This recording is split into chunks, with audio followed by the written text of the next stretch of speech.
I never thought I would become the kind of person who keeps security cameras pointed at my own driveway, but living in the Meadowbrook Heights subdivision in Jacksonville, Florida, has a way of changing your perspective on things.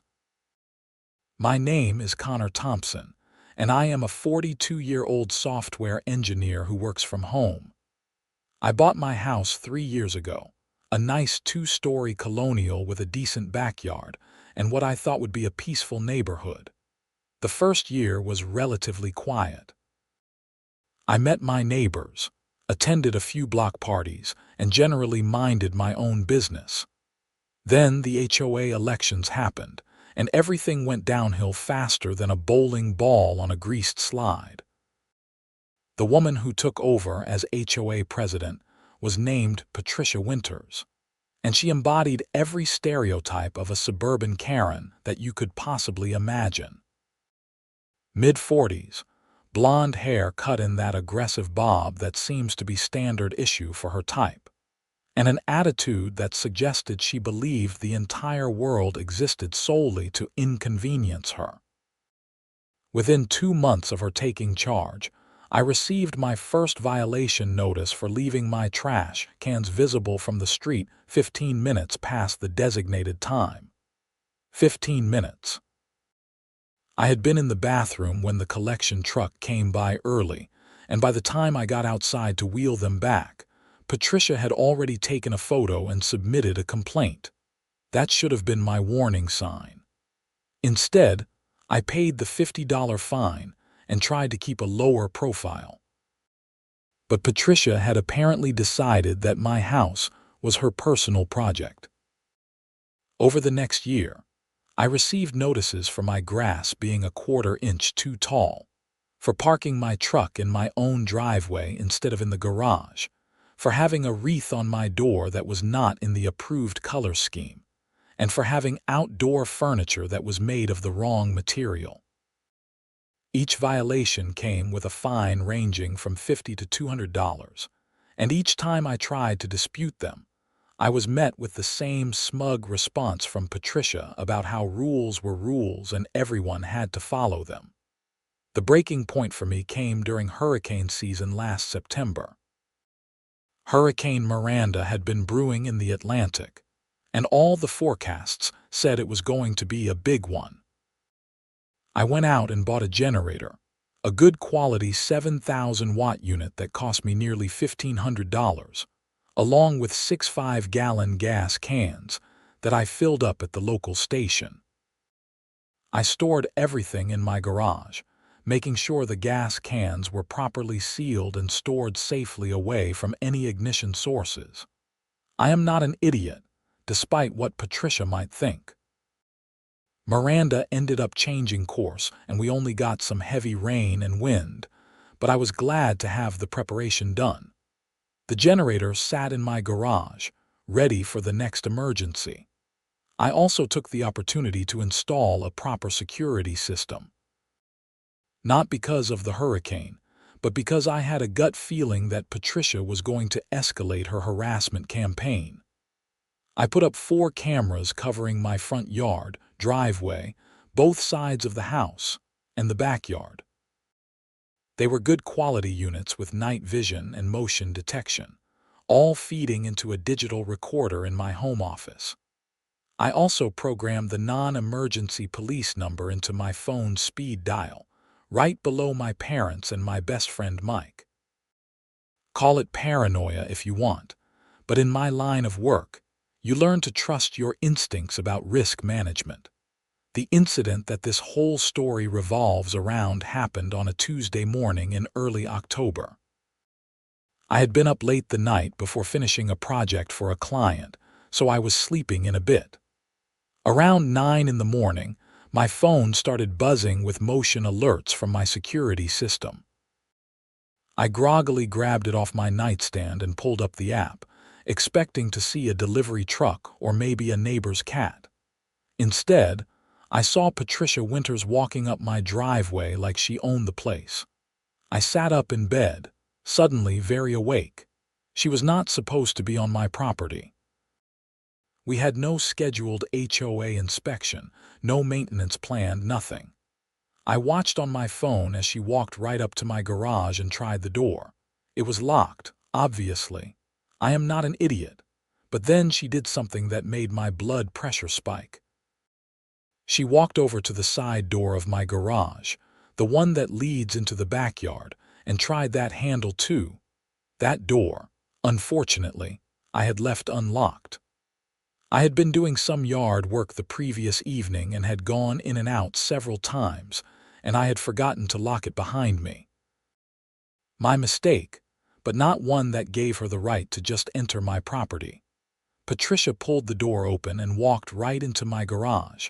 I was out of bed in seconds, pulling on a pair of jeans and a shirt as I watched her on my phone. The garage camera gave me a perfect view of what she was doing. She was looking around like she was conducting some kind of inspection, peering at my workbench, examining my tools, and then her eyes landed on my generator and the gas can sitting next to it. I saw her face light up with what I can only describe as malicious glee. She pulled out her phone and started taking pictures of the gas cans. Then, and this is the part that made me genuinely angry, she picked up one of the 5-gallon cans and walked out of my garage with it. She stole my fuel. Just walked right in and took it like it was hers. I grabbed my phone and immediately called the non-emergency police line as I headed downstairs. The dispatcher answered on the second ring. Jacksonville non-emergency, what is the nature of your call? I need to report a theft in progress, I said, keeping my voice level even though I was furious. I have video evidence of someone who just entered my garage without permission and took my property. Are you in any danger, sir? No, the person has already left. But this just happened within the last 2 minutes. Can you describe the person and what was taken? White female, mid-40s, blonde bob haircut, wearing a white blouse and khaki pants. She took a 5-gallon gas can from my garage. I have the entire thing on video. And what is your address? I gave her my address, and she confirmed that she was sending an officer to take a report. I thanked her and hung up, then immediately pulled up my security footage on my computer and started backing it up to cloud storage. I wanted multiple copies of this because I had a feeling Patricia was going to deny everything. I went outside and walked around to the side of my house where I had a view of Patricia's house. She lived 4 houses down from me, and sure enough, I could see her pulling into her driveway with my gas can visible in the passenger seat of her white Mercedes SUV. She got out, grabbed the can, and took it into her garage. Unbelievable. She did not even try to hide it. About 20 minutes later, a police cruiser pulled up in front of my house. A young officer, probably in his late 20s, got out and walked up to my door. I had the door open before he could knock. "Mr. Thompson," he asked, glancing at his notepad. "That's me. Thanks for coming so quickly." "No problem. I'm Officer Rodriguez. You reported a theft." "Yes, come on in. I have video footage of the whole thing." I led him into my home office and pulled up the footage on my main monitor. Officer Rodriguez watched silently as Patricia walked up my driveway, tried my garage doors, found the side door unlocked, entered my garage without permission, took pictures of my belongings, and then walked out with my gas can. "You know this woman?" he asked when the video finished. "Unfortunately, yes. Her name is Patricia Winters. She's the president of our HOA and she lives 4 houses down. We have a history. She has been harassing me for months with frivolous violation notices. Has she ever entered your property without permission before?" "Not that I know of, but this is the first time I have had cameras up to catch her." Officer Rodriguez nodded slowly, still watching the screen. "This is pretty clear cut. That's trespassing and theft. The gas can, what is it worth?" "About $30 for the can itself, but it was full. 5 gallons of premium gas, so probably another $20 for the fuel, $50 total, give or take. And you said she took it to her house? Yes. I watched her drive away with it. It's in her garage right now. Officer Rodriguez stood up. All right. Let me go have a conversation with her. Can you email me a copy of that video footage? I sent him the clip immediately. He thanked me and headed out. I watched from my front window as he drove down to Patricia's house and parked in front. He got out and walked up to her door, knocking firmly. A moment later, Patricia answered, and even from 4 houses away, I could see her body language change from pleasant surprise to defensive hostility in about 3 seconds. They talked for a few minutes. Patricia kept shaking her head and gesturing emphatically. Officer Rodriguez remained calm and professional. Then he said something that made Patricia's face go bright red. She turned and went into her house, and a moment later she came back out carrying my gas can. Officer Rodriguez took it from her, said a few more words, and then walked back to his cruiser with my property. He drove back to my house and I met him at the door. "Here's your gas can," he said, handing it to me. It was definitely mine. I recognized the scratch on the handle where I had dropped it loading it into my truck. Miss Winters claims she thought she was doing an HOA safety inspection and that the gas can was improperly stored. She said she was removing it as a safety hazard. "That's complete nonsense," I said. "The gas cans are properly stored in my garage, away from any ignition sources, exactly how they're supposed to be. And even if there was a safety issue, which there isn't, the HOA doesn't have the authority to just enter my property and take my belongings without notice or permission." I explained that to her. She's not happy about it, but she returned the property. "Now, you have a few options here. You can press charges for trespassing and theft, which is your right, or you can consider this matter resolved with a warning. What would you like to do?" I thought about it for a moment. Part of me wanted to throw the book at Patricia just to teach her a lesson. But I also knew that pressing charges would likely escalate things even further, and I was not sure I wanted that level of drama in my life. "For now, I will consider it resolved," I said, "but I want this documented.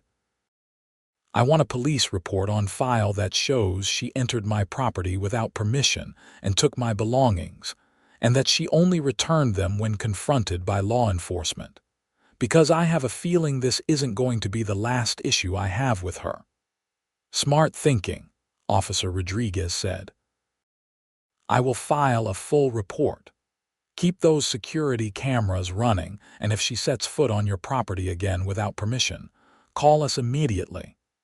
Depending on the circumstances, we might be able to get a trespassing warning issued, which would give us more options if she continues this behavior." "I appreciate that, thank you." Officer Rodriguez left, and I took my gas can back to the garage. I checked the level and sure enough, it was still full.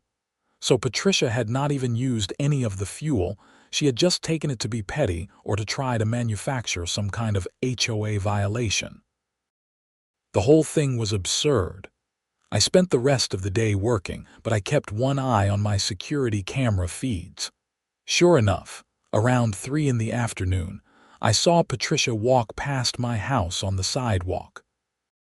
She slowed down as she passed my driveway, staring daggers at my front door and the visible security cameras. I saved that clip too.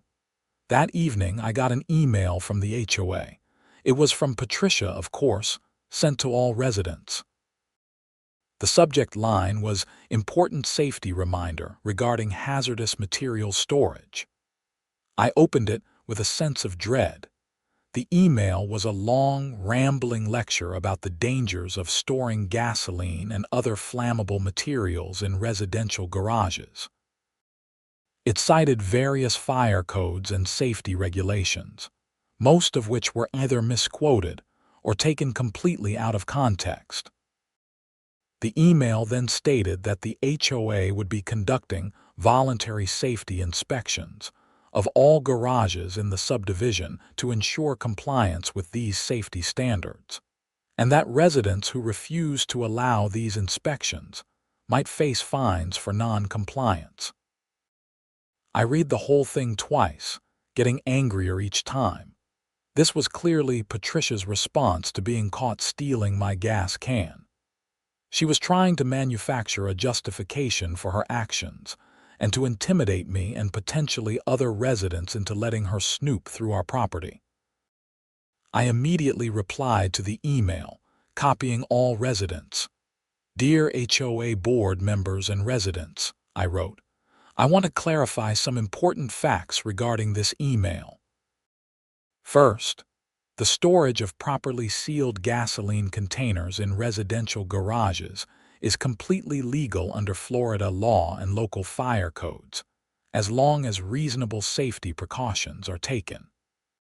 Second, the HOA does not have the legal authority to enter private property without the owner's permission for any reason, including safety inspections. Any attempt to do so constitutes trespassing. Third, the HOA cannot fine residents for refusing to allow such inspections, as this would constitute harassment and violation of property rights. I have consulted with legal counsel on these matters, and I am prepared to take action if necessary to protect my rights and the rights of other homeowners. If anyone has questions about their legal rights regarding HOA overreach, I am happy to share resources." I hit send before I could second-guess myself. It was a bit aggressive, maybe, but I was tired of Patricia's bullying tactics, and I wanted other residents to know they did not have to put up with it. The response was immediate and overwhelming. Within an hour, I had a dozen emails from neighbors thanking me for standing up to Patricia. Several people shared their own stories of harassment and excessive fines. One elderly couple, the Hendersons, told me they had been fined $300 for having a vegetable garden in their backyard that was supposedly visible from the street, even though their backyard was fully fenced.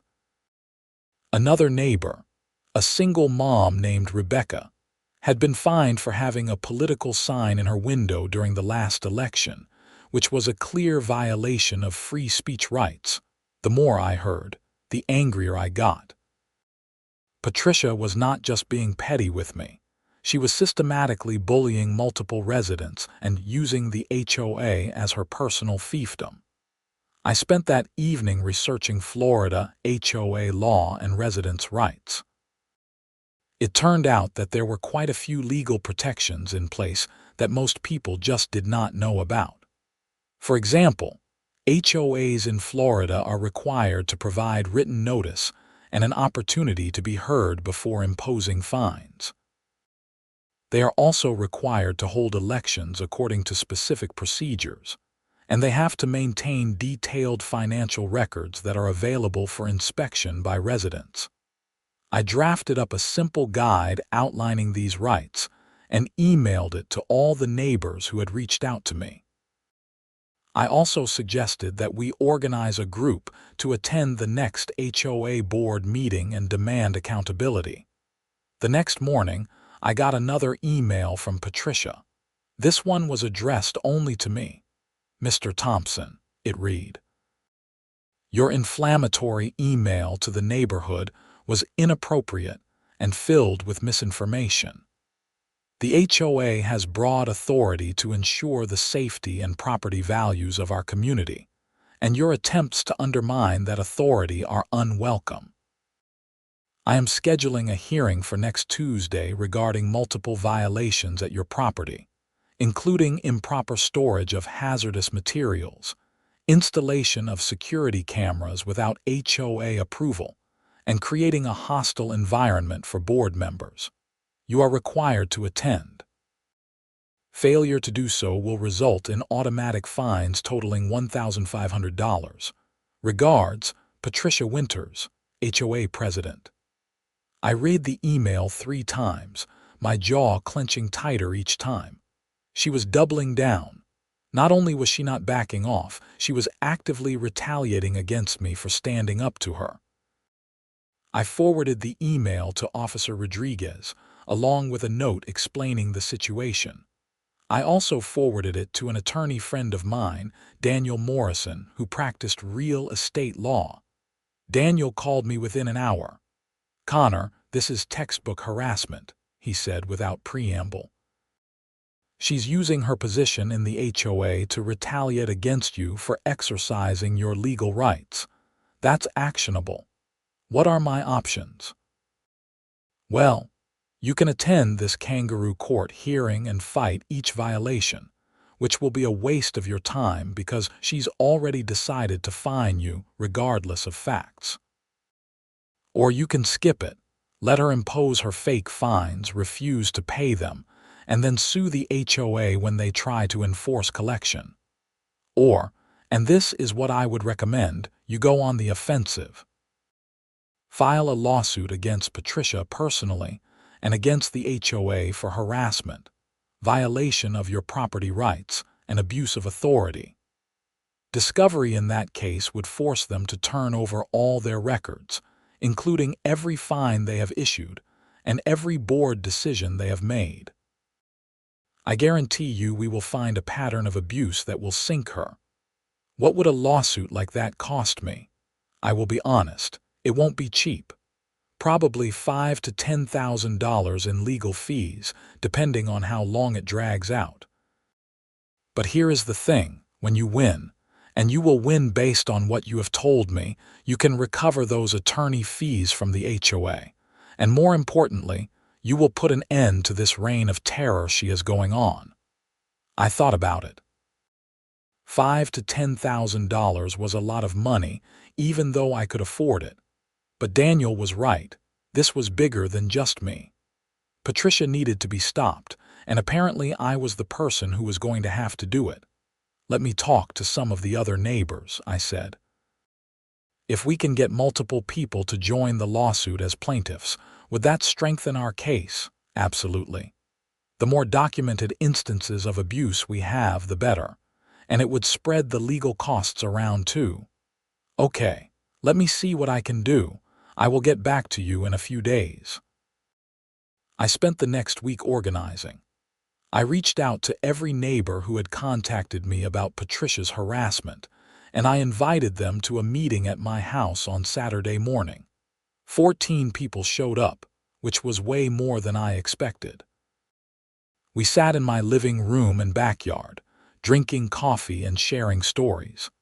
The Hendersons told their story about the vegetable garden fine. Rebecca talked about the political sign issue, and also mentioned that she had been fined for having a pink plastic flamingo in her yard that was deemed aesthetically inappropriate.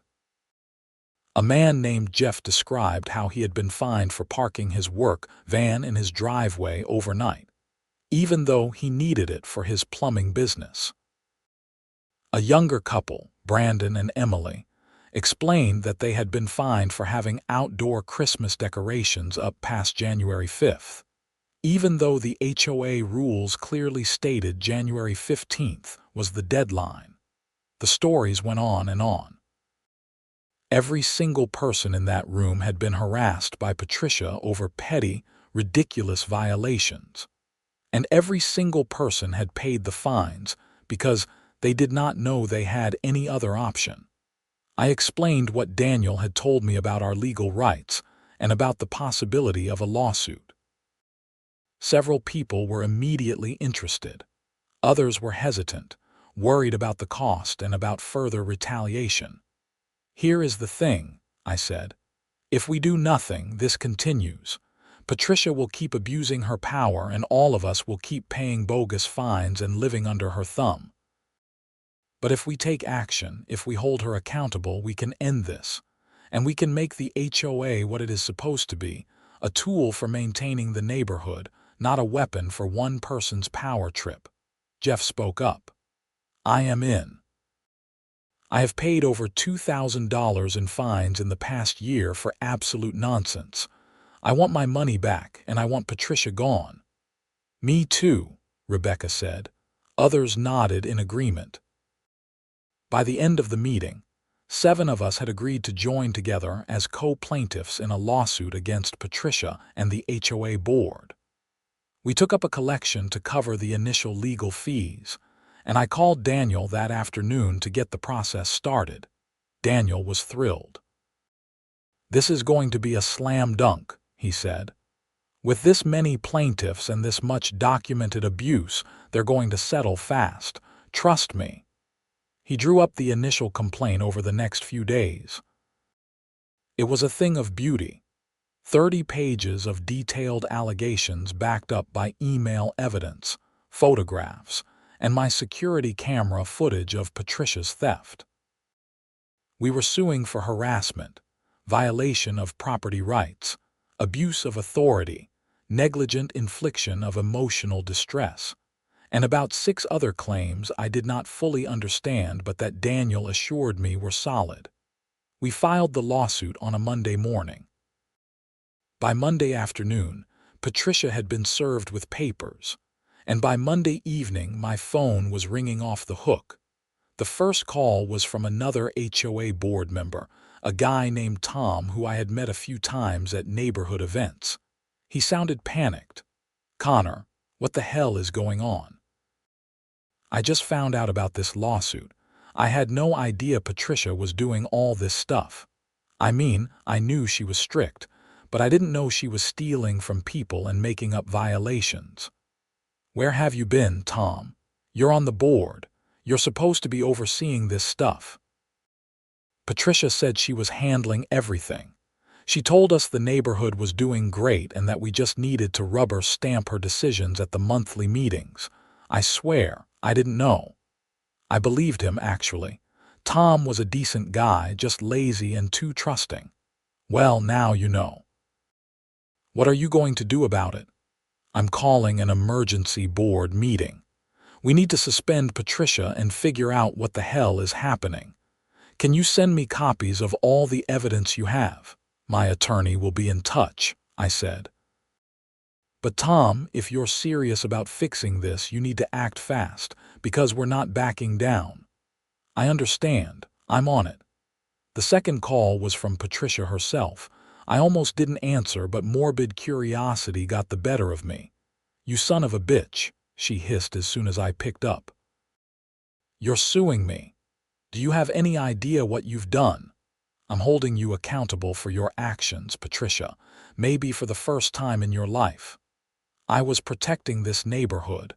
I was maintaining property values. Everything I did was for the good of the community. You stole from me. You harassed multiple families. You abused your authority for personal satisfaction. That's not protecting anything. That's being a bully. I will fight this lawsuit with everything I have. You're going to lose, and you're going to owe me for damages when I countersue." "Good luck with that. I have video evidence of you committing theft. I have dozens of emails showing your harassment. I have testimony from multiple neighbors. You don't have a leg to stand on, and you know it." She made a strangled noise of rage and hung up on me. I sat there for a moment, feeling a mix of satisfaction and exhaustion. This was going to get worse before it got better. The emergency board meeting happened 2 days later. Tom called me and asked if I would be willing to attend and present my evidence to the full board. I agreed, and I brought Daniel with me for backup. The meeting was held at the community clubhouse. All 5 board members were there, along with about 30 other residents who had heard about the drama and wanted to see what was happening. Patricia sat at the head of the table, looking like she wanted to murder everyone in the room. Tom opened the meeting. "Thank you all for coming. We're here tonight because serious allegations have been made against our HOA president, Patricia Winters, and we need to address them. Connor Thompson has filed a lawsuit on behalf of multiple residents, claiming harassment and abuse of authority. Connor, would you like to present your case?" I stood up and walked to the front of the room. I had prepared a presentation with photos, emails, and video clips, all organized chronologically to show the pattern of Patricia's behavior. I started with my own experiences, the ridiculous violation notices and escalating fines. Then I showed the security camera footage of her entering my garage and taking my gas can. The room went dead silent as they watched her walk out with my property. Then I moved on to the other plaintiffs. I showed the emails Patricia had sent to the Hendersons about their vegetable garden, with photos she had taken of their backyard from what must have been their neighbor's yard, since there was no way to see their garden from the street. I showed the fine notice sent to Rebecca for her political sign, which cited an HOA rule that didn't actually exist in our covenants. I showed Jeff's fines for parking his work van, which violated his rights under Florida law that specifically protects work vehicles in residential driveways. On and on it went. By the time I finished, Patricia's face was bright red and several of the other board members looked sick. "This is taken out of context," Patricia said when I sat down. "All of those violations were legitimate. Connor is just a troublemaker who doesn't want to follow the rules." "Which rule allows you to enter someone's property without permission and take their belongings?" I asked. "I was conducting a safety inspection. Show me where in the HOA covenants it says you can do that." Patricia fumbled with a folder in front of her. "It's in the section about board authority." "No, it's not," Daniel said, speaking up for the first time. "I have reviewed your entire covenant document, and there is no provision that allows the board to enter private property without permission." "What Miss Winters did was trespassing and theft, and the only reason she is not facing criminal charges is because my client chose to show mercy." Tom cleared his throat. "Patricia, I think we need to ask you to step outside while the rest of the board discusses this situation." "Absolutely not. I am the president of this board, and I am not going anywhere." "Actually," said another board member, a woman named Susan, "according to our bylaws, any board member who is the subject of a complaint has to recuse themselves from the discussion." "Tom is right. You need to step out." Patricia looked like she wanted to argue, but the other 3 board members were all nodding in agreement. Finally, she grabbed her folder and stormed out of the room, slamming the door behind her. The board deliberated for about 20 minutes. Daniel and I waited in the hallway with the other residents. People kept coming up to me and thanking me for taking action. A few of them said they wanted to join the lawsuit too. I took their names and contact information and told them Daniel would be in touch. Finally, the board called everyone back in. Patricia was still outside, pacing on the clubhouse patio and talking angrily on her phone.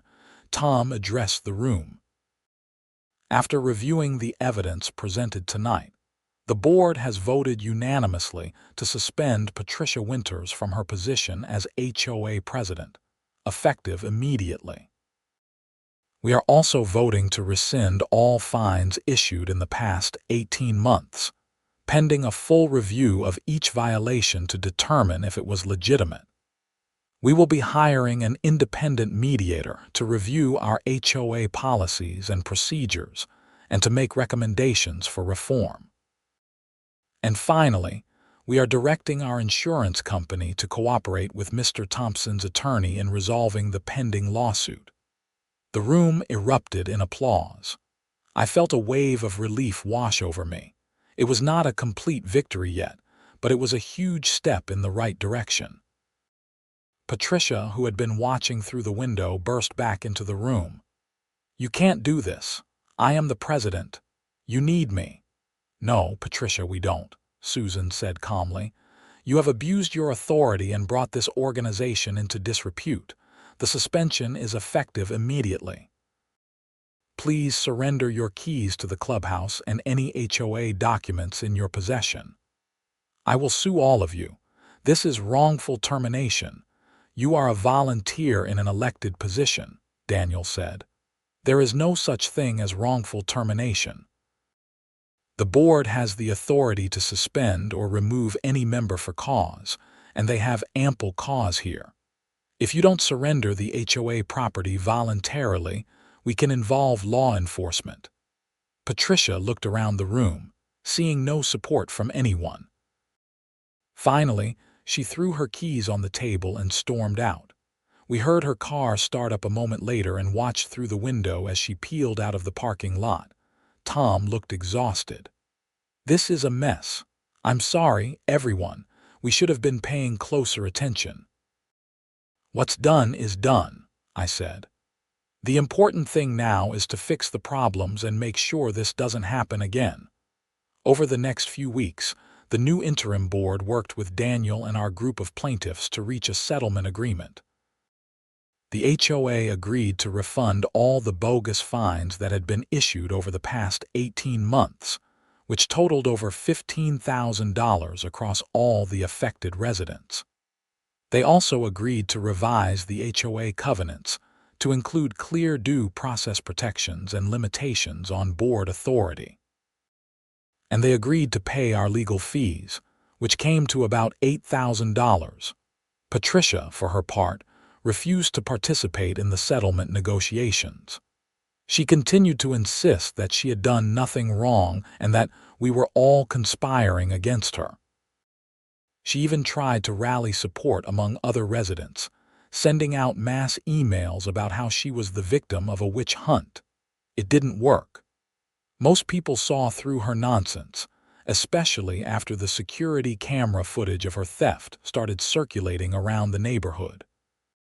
A few people still supported her, mostly other busybodies who enjoyed complaining about their neighbors, but they were a small minority. The lawsuit against Patricia personally remained active even after the HOA settlement. Daniel advised me that we had a strong case for pursuing damages against her for the theft and harassment, separate from the HOA's liability. I wasn't sure I wanted to drag it out any further, but the other plaintiffs were adamant. They wanted Patricia to face real consequences for her actions. In early December, about 2 months after the initial lawsuit was filed, we got our chance. Patricia's attorney, a sleazy guy who specialized in frivolous lawsuits, filed a motion to dismiss our case. Daniel filed a response brief that was an absolute masterpiece, laying out every element of our claims with supporting evidence. The judge scheduled a hearing for mid-December. The hearing was held on a cold Tuesday morning at the Duval County Courthouse in downtown Jacksonville. All 7 plaintiffs showed up, along with Daniel and about a dozen other residents who came for moral support. Patricia showed up with her attorney, wearing a business suit and a sour expression. The hearing lasted about 90 minutes. Patricia's attorney argued that she had been acting in her official capacity as HOA president, and therefore had immunity from personal liability. He also argued that the violations she had issued were all legitimate exercises of HOA authority, even if residents disagreed with them. Daniel tore those arguments apart piece by piece. He pointed out that immunity for board members only applies to good faith actions within the scope of their authority, and that stealing someone's property obviously falls outside that scope. He also presented evidence that Patricia had acted with malice, including emails where she had bragged to other board members about teaching that arrogant Thompson a lesson and showing these people who is in charge. The judge, a no-nonsense woman in her 60s named Judge Barbara Hendricks, listened carefully to both sides. When the arguments were finished, she took off her glasses and looked directly at Patricia. "Miss Winters, I have reviewed the evidence in this case, including the security camera footage of you entering Mr. Thompson's property and taking his belongings. I have also reviewed the emails and fine notices you issued to various residents. I am troubled by what I see here. It appears to me that you used your position in the HOA not to serve the community, but to harass and intimidate people who you perceived as challenging your authority. That is an abuse of power, and it is not protected by any immunity doctrine. Patricia started to speak, but her attorney put a hand on her arm to stop her. Judge Hendricks continued, "I am denying the motion to dismiss. This case will proceed to trial, where a jury will determine whether Miss Winters is liable for damages. I am also going to suggest strongly that the parties consider settlement, because I think Miss Winters' chances at trial are not good. We're adjourned." She banged her gavel and left the courtroom. Patricia looked like she had been slapped.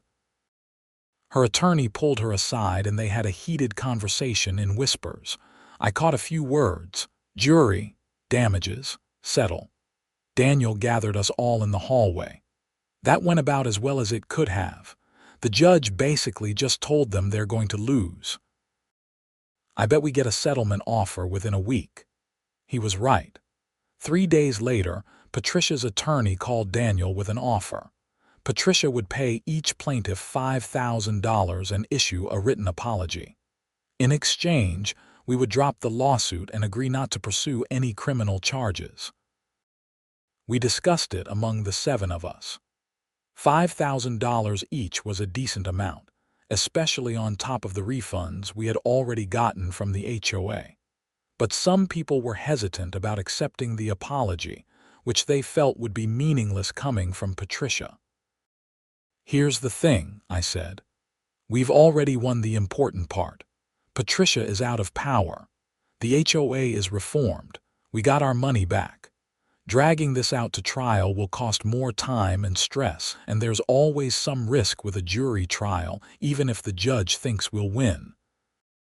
I say we take the settlement and move on with our lives." After some more discussion, everyone agreed. Daniel called Patricia's attorney back and accepted the offer. The settlement was finalized in early January, just over 3 months after I had caught Patricia stealing my gas can on camera. The written apology arrived by email a week later. It was short and clearly written by her attorney rather than by Patricia herself, but it was something. "I apologize for my actions as HOA president. I recognize that I exceeded my authority and caused distress to members of the community. I regret my actions and I wish the Meadowbrook Heights community well in the future." Not exactly heartfelt, but it was enough. The settlement checks arrived a few days after that. $5,000 made out from Patricia's personal account. I deposited mine and used part of it to upgrade my security camera system. The rest I put toward a nice vacation, which I felt like I had earned after dealing with all this drama. Life in Meadowbrook Heights settled down after that. The interim HOA board held new elections in February, and a slate of reasonable, community-minded people got elected. Tom stayed on as treasurer, having learned his lesson about paying attention to what was happening. The new president was a retired teacher named Margaret who ran on a platform of transparency and common sense. She actually knocked on my door a few days after being elected to introduce herself and ask for my input on HOA reforms. The new board implemented several changes that made a real difference. They established clear procedures for issuing violations, including a requirement for written notice and an opportunity to respond before any fines were imposed. They limited the amount of fines that could be issued for minor violations. They created a process for residents to appeal board decisions, and they required that all board meetings be recorded and minutes be published online within a week. Most importantly, they changed the culture. The HOA stopped being an enforcement mechanism for petty grievances and became what it was supposed to be: a way for neighbors to work together to maintain and improve the community. As for Patricia, she kept a low profile after the settlement. I would see her occasionally around the neighborhood, usually driving by quickly with her eyes straight ahead, refusing to acknowledge anyone. Some of the neighbors told me she had tried to run for the board again in the February election, but she got less than 10% of the vote and withdrew in embarrassment. About 6 months after the settlement, I heard through the neighborhood grapevine that Patricia and her husband were putting their house up for sale. I can't say I was sad to hear it. A few weeks later, I saw the moving trucks pull up. I watched from my living room window as they loaded up her furniture and belongings. She never looked toward my house, but I'm sure she knew I was watching. A young couple with 2 kids moved in a few months later. They were friendly and normal and had no interest in telling anyone else how to live their lives. They joined the neighborhood barbecue circuit. Their kids played with the other kids on the street, and life went on. I kept my security cameras up, though. Call it paranoia or call it learning from experience, but I liked having that extra layer of protection. The cameras had paid for themselves many times over by catching Patricia in the act, and they gave me peace of mind. Plus, they had some practical benefits beyond security. I caught a delivery driver throwing a package over my fence instead of walking it to my door, and I was able to get a refund from the company. I recorded some great wildlife footage of a family of raccoons that lived in the trees behind my house. And I caught the neighborhood kids playing basketball in my driveway while I was at work, which didn't bother me at all but which gave me some funny footage to tease them about. The whole experience taught me some valuable lessons. First, document everything. If I hadn't had those cameras and hadn't saved all those emails, the situation with Patricia might have gone very differently. Second, know your rights. Most of the people Patricia harassed didn't realize they had legal protections against her behavior. Education is power. Third, don't be afraid to stand up to bullies. Patricia counted on people being too intimidated or too worn down to fight back. Once someone finally did, her whole house of cards collapsed. And fourth, community matters. The reason we were able to defeat Patricia wasn't just because of the lawsuit or the evidence. It was because neighbors came together, supported each other, and decided collectively that they deserved better. That sense of solidarity made all the difference. I still live in Meadowbrook Heights, and I'm happy here now. The neighborhood has a completely different feel than it did during Patricia's reign of terror. People are friendlier, more relaxed. Nobody's afraid of their mailbox anymore, wondering what ridiculous fine notice might be waiting for them. The HOA actually does useful stuff now, like organizing community events and negotiating group rates for services. Last summer, the new board organized a neighborhood block party. It was a beautiful Saturday afternoon, and it seemed like everyone turned out. There were grills going, kids running around, music playing. I was manning the beer station when Jeff, the plumber who had been one of our co-plaintiffs, came up to grab a drink. "Hell of a difference from a year ago, huh?" he said, looking around at the happy crowd. "You're not kidding. Remember when Patricia tried to fine you for having your van in the driveway? Don't remind me. That woman made my life hell for 6 months. I was seriously thinking about moving. I'm glad you didn't. Me too. Thanks for standing up to her, Connor. If you hadn't started that lawsuit, I think a lot of us would have just given up. We all stood up to her. It was a group effort. Maybe, but you threw the first punch. That took guts." I shrugged, feeling a bit embarrassed. I just got tired of being pushed around. And I happened to have cameras that caught her in the act. Best investment you ever made, I bet. You might be right about that. We stood there for a moment, drinking our beers and watching the party. Kids were playing tag around the clubhouse. A group of retirees were playing cornhole. Some teenagers were attempting to organize a volleyball game. It was a normal, happy suburban scene, the kind of thing that should be unremarkable, but that felt special after everything we had been through. Rebecca, The single mom who Patricia had fined for the political sign walked over with her 2 kids. "Connor, thank you so much for organizing the security camera fund." I had actually done that a few months back, after several neighbors asked me for advice on setting up their own camera systems. I had researched group buy options and found a company that would give us a bulk discount if enough people ordered. We ended up getting 23 households to participate, and everyone got professional-grade security systems installed at about half the normal cost. No problem. Is yours working out well? It's great. I caught a package thief last week and the police actually recovered my stuff, and honestly, it just makes me feel safer knowing I have that coverage. That's the goal. Nobody should feel unsafe in their own home. Agreed. And speaking of which, I heard the funniest thing the other day. Apparently, Patricia tried to join the HOA in her new neighborhood, and when they looked her up, they found articles about the lawsuit. They told her thanks but no thanks. I couldn't help but laugh. Karma works in mysterious ways. The block party went late into the evening. As the sun set and people started heading home, I found myself standing in my driveway, looking at my house. It was just a regular suburban house, nothing special. But it was mine, and I had fought for my right to live in it peacefully. That meant something. My phone buzzed with a notification from my security camera system. A possum was waddling across my front lawn. I watched it on my phone for a moment, smiling. Just a normal night in the neighborhood. I went inside, poured myself a whiskey, and sat down in my home office.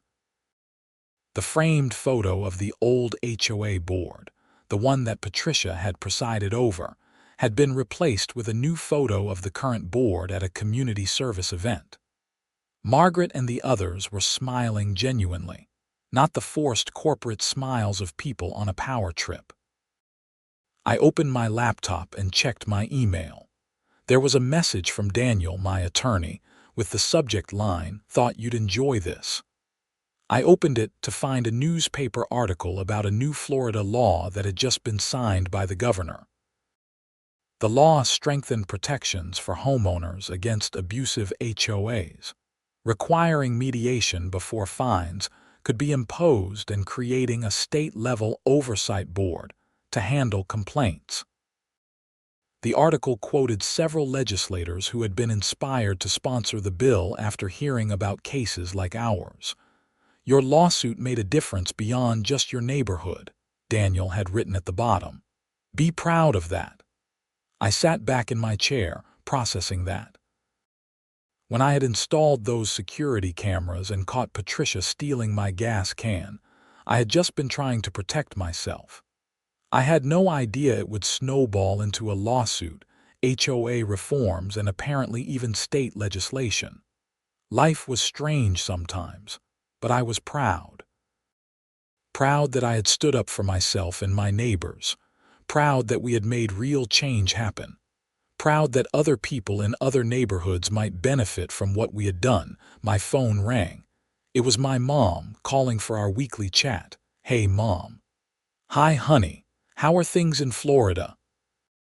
"Pretty good, actually. Really good." "I saw that article you sent about the new HOA law. That's exciting." "Yeah, it's pretty cool. Feels like all that stress last year was worth something." "I'm proud of you, Connor. I know it wasn't easy dealing with all that." "Thanks, Mom." It definitely had its moments, but it worked out. We chatted for a while about family stuff, work, her garden, my dad's new hobby of woodworking. Normal, comfortable conversation. When we hung up, I felt content. I walked through my house, checking that everything was locked up for the night. As I passed through the living room, I glanced at the security monitor that showed feeds from all my cameras. Everything was quiet. The neighborhood was peaceful.